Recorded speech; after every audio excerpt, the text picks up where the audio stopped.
কথা উল্লেখ কলে যে হস্ততন্ত্র মুখ্যতঃ ওড়িশার হস্ততন্ত্র এবং সর্বোপরি সম্বলপুরী হস্ততন্ত্র जोटा बौद्ध सोनपुर बरगढ़ मत भी लगे कि यहाँ श्रम आसो ना कला आसो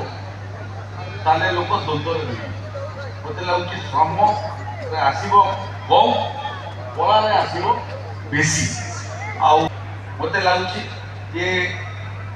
ओडार बयोविकार निश्चित भाव में गोटे स्टल भुवनेश्वर अच्छी बीएसएस एयरपोर्ट झारसुगुड़ ना थोड़े जदि हाँ मत लगुच एठिकार बुणाकार मान कलार जो महक से सारा राज्य एवं राज्यपाल को एवं देश बाहर बुणाकार कर भत्ता 1000 टंका थिला सरकार आमको गत वर्ष कलाकार रू आम कौन क्षेत्र में कम ना बोल सरकार को आम गोटे दाबी करूँ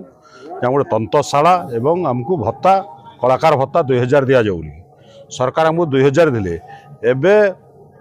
मुख्यमंत्री मोहन चरण माझी से 3000 कलाकार भत्ता करजंती आमे हमर टेक्सटाइल मंत्री एवं रेवेन्यू मिनिस्टर जो आज आसते मंच रे उपस्थित थिले तांको मोर कहबार अनुरोध करबार जे आमको मध्य कलाकार भत्ता 3000 बुणाकार मान को भत्ता दिया जाऊ बुणाकार को तरफ मोर अनुरोध तांकर महोदय मंत्री कहले जे जहाँ बैनिका सभापति कहले ठीक कथा कहले